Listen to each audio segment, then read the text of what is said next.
the Science Guy. Bill Nye, the Science Guy. Bill Nye the Science Guy. Science rules. Bill Nye the Science Guy. Inertia is a property of matter. Bill Nye, the Science Guy. T minus 7 seconds. Bill Nye the Science Guy. Twinkle, twinkle, little star, how I wonder what you are. Up above. Oh, hi, I was just, Well, anyway, outer space is so big, and everything in it is so far away. Do you know how we know? Well, we'll just look. By looking at the stars, we've learned about outer space. And do you know what else? Everything out there is made of the same stuff that we are. Isn't that wild? So, come with me today while we explore the vast, wonderful world of outer space. Outer space is big. We have to go out, way out. Outer space, way out here. Whoa. Things in space are very far apart. What do you mean? I mean very far apart. Uh-huh. Let's say that this little ball is the Earth. All right. Yeah, this little ball. And you and I are right here at Nye Laboratories. Mm-hmm. How far away do you think the sun would be? Would it be this far away? This far away? I don't know. Maybe this far away? Maybe. Yeah. No. Watch.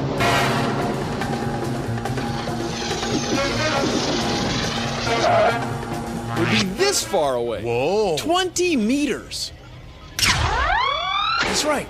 If the Earth were this big, the sun would be this big, and they'd be that far apart.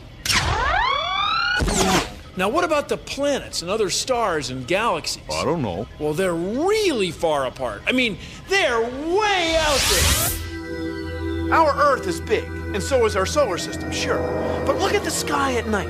Some of those points of light aren't stars. No, they're groups of billions of stars. But they look like a single point of light because they're so far away. Whoa. Whoa. Whoa. Whoa. Whoa. Whoa. How long do you think it would take me to get from here to where you are? Well, let's see. Here I come. Took about a second, right? How long do you think it would take the fastest thing in the universe to get from here down there? How long? Well, a lot less than a second, I'll tell you.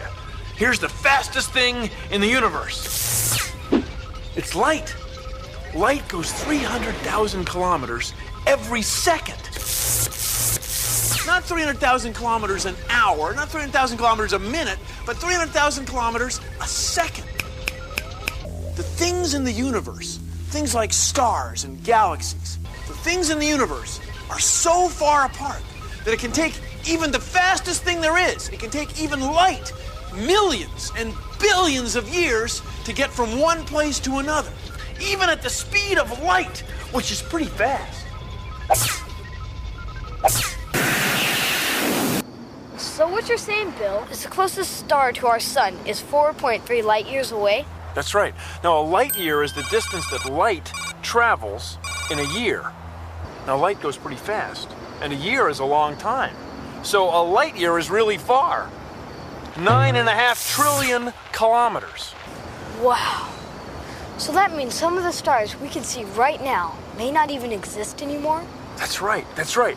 Maybe a star is burned out and collapsed. Okay, well then it stops giving off light. Well, the light keeps coming here for years. So, in a way, the star doesn't burn out and collapse here until the light stops coming here.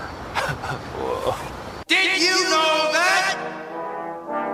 The Great Red Spot on Jupiter is actually a hurricane larger than the Earth. Now you know.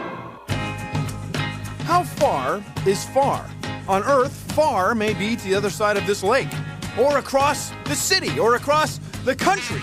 But in space, the sun and moons and planets of our solar system are only tiny dots in the galaxy, and the galaxy is only a tiny dot in the universe. You know, you couldn't get to the nearest star that's our neighbor, even if you spent your whole life traveling. But I digress. The thing to remember is, things in space are really far apart. Whoa. Oh, man. Imagining distances in space is difficult because everything is so far apart. But think of it this way. Let's say that this miniature soccer ball is the size of our sun, and it's right on the goal of a soccer field. Then this speck is Mercury. This is Venus. This tip of a ballpoint pen is our Earth, 2.5 meters from the miniature soccer ball sun. Mars, Jupiter, Saturn, 25 meters from the goal. Uranus and Neptune, 76 meters away. And Pluto's back here, almost out of the building, 100 meters away. How far do you think it is to the next star? Well, it's not in here.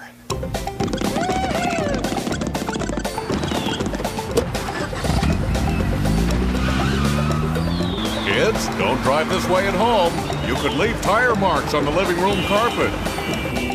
Boy, I hope I unplugged the iron. Hope I didn't leave the stove on.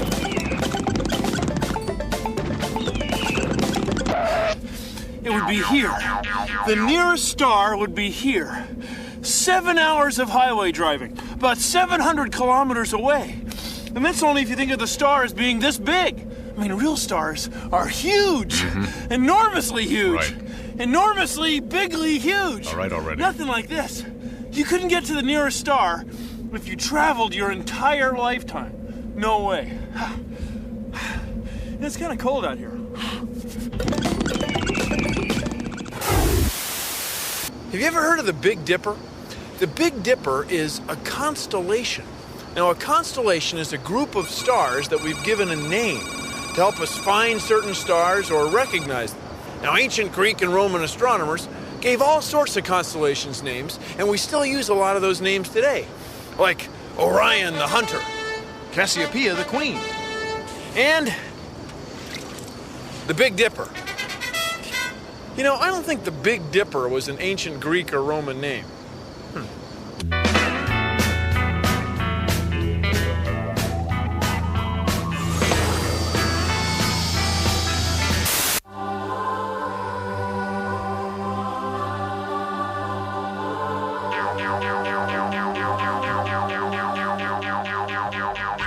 If you live in the northern hemisphere, the northern half of the Earth, like right here is Nye Laboratories, one of the easiest stars in the sky to find is the North Star. Sometimes it's called Polaris, and it's right over the North Pole. So North Star, North Pole, Polaris, you with me? Anyway, the Earth's axis, the imaginary line that the Earth spins around, seems to point right to Polaris. So let's take a look through the window of science. You see, Polaris is on the end of the handle of the Little Dipper, and the two stars that form the front of the cup of the Big Dipper make an imaginary line that seems to point right to Polaris. Now get a good look at it, because Polaris won't always be our North Star. No, the Earth's axis is wobbling, just like the axis of this top. See how it forms a small circle? The same is true of the Earth's axis. And eventually, it won't be pointing to Polaris, it'll be pointing to another star, to Vega. But that won't be for about, 12,000 years. So I wouldn't wait up for it. Okay.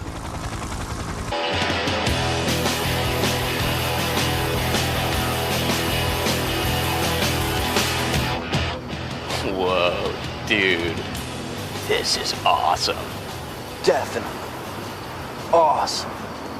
I mean, like all those stars. Dude. Oh, there's millions of them. And like each one of those stars is like a sun. Like, whoa. Dude. That means that, there's tons of other solar systems. Well, yeah. Whoa. And that means that we're Like little specks. Oh, like almost nothing. Whoa.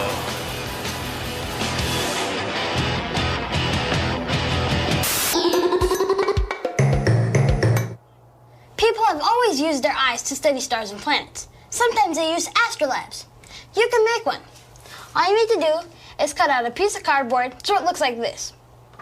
Then take a protractor and mark off every 10th degree.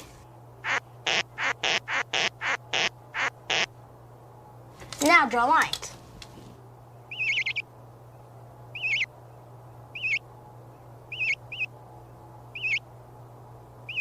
Now label them.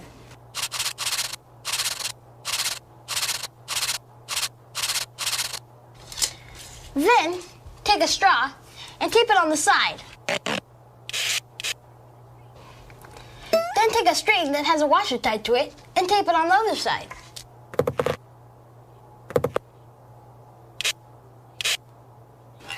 There, you're set.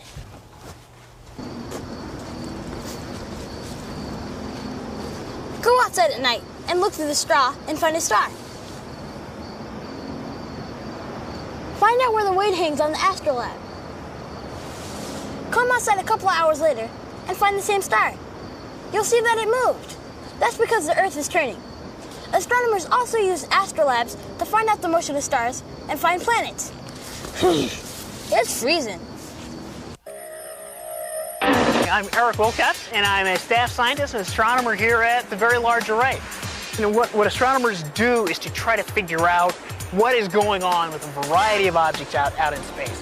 What we have here are basically radio dishes, these big, giant, curved dishes which receive radio waves coming from some object out in outer space. We look at planets like Mars and Jupiter and Saturn.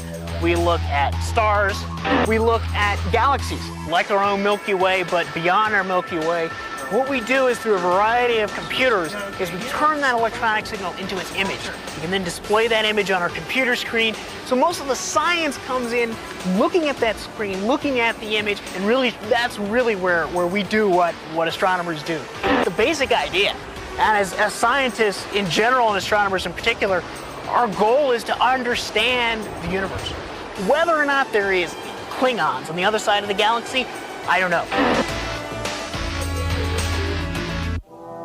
Did you know that? 10 tons of meteorites hit the Earth every day. Most are the size of a grain of sand. Now you know.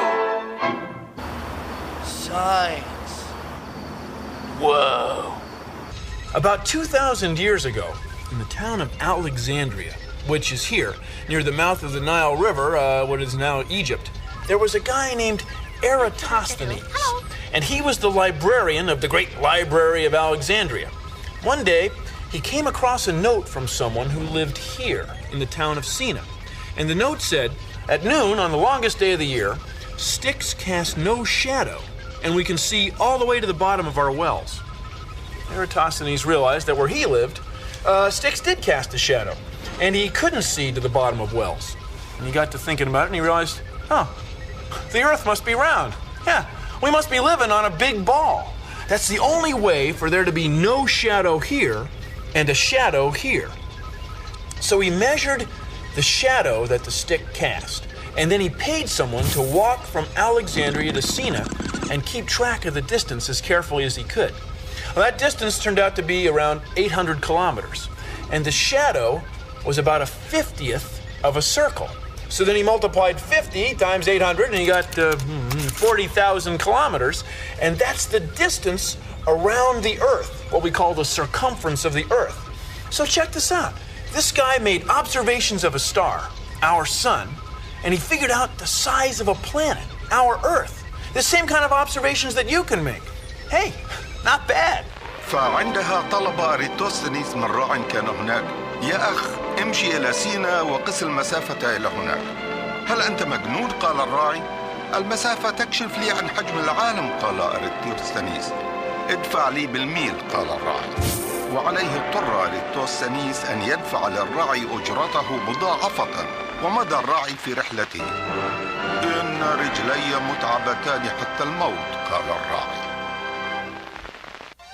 We are at T-minus 4 minutes and counting. Roger, I'm switching on all 3 fuel cells and main power supply. The launch conditions at Kennedy Space Center are good. Well, space camp is really just a place where you learn about space and the planets. Launch control Columbia. All systems ready and the crew is go for launch. The most exciting part of the day is when we do our missions. Columbia, start auxiliary power units. Roger, starting all AP. We train like a real astronaut would. 8, 7. Well, we ride simulators to teach us about what it would be like in space. 6, 5, 4. Okay, in the future, I think a lot more people will go to space. It'll be like a regular thing. 3, 2, 1. Booster ignition. Liftoff. We have liftoff. Columbia, you have cleared the tower. You learn a lot about space and what it would be like to be an astronaut. Marshall Ops, we are ready to come home. Houston, the payload is secure and ready for re-entry. Please turn on all 3 fuel cells and switch to all 3 power buttons. Roger, fuel cells and power system on. I want to be an astronaut. Yes, I do want to become an astronaut. I think that it would be like the best experience that there is. Correct. Have mission specialist 1. Good job, guys.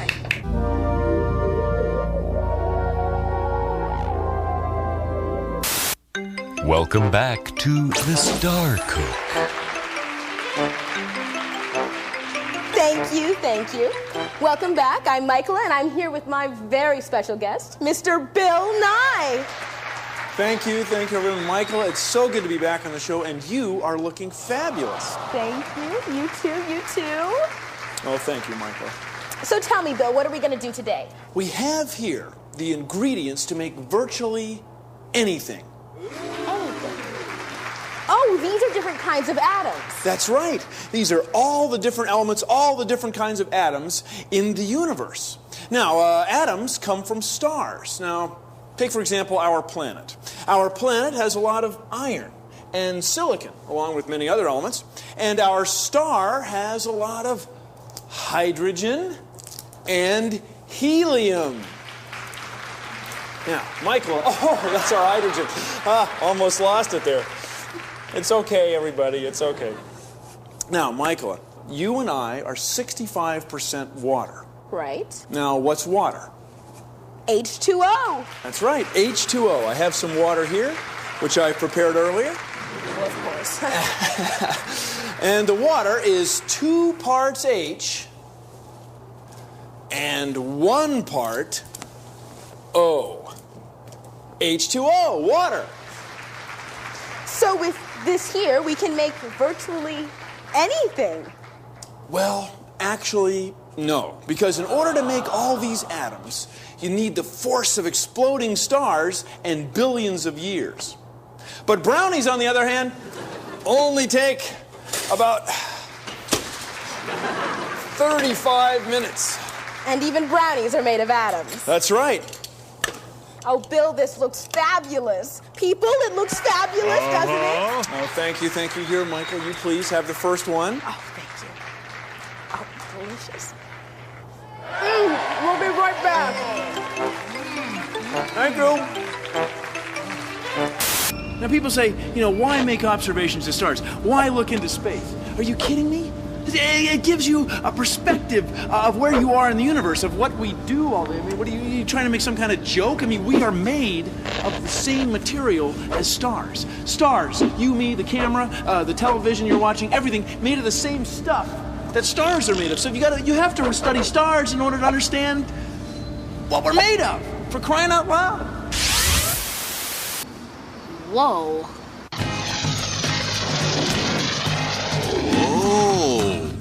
Well, when I looked up at night, well, there's so much I can tell just by being curious and observational. Well, I'm so observant, baby. Well, I'm so observant. I'm so observant of the sky.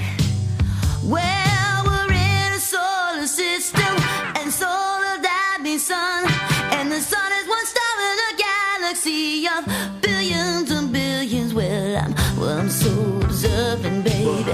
Well, I'm so observant. I'm so observant of the sky. Now its immensity's impressive, and as if that's not enough, stars, planets, all made of the same stuff. Well, we're all made of atoms, baby. We're all made of atoms. We're all made of atoms, you and I.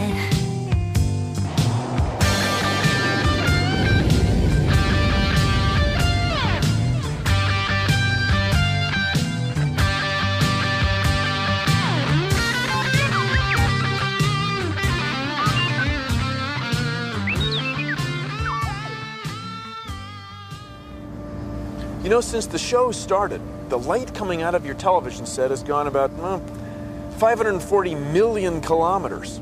Now, if it happens to be headed in the direction of the nearest star, Alpha Centauri, it's got another 41 trillion kilometers to go. Now, that's a long trip at the speed of light. So don't go asking me, are we there yet? Are we there yet? It's going to be at least 4 years, okay? Well, if you'll excuse me, got some stellar coordinates to record. See you around the solar system. Produced in association with the National Science Foundation.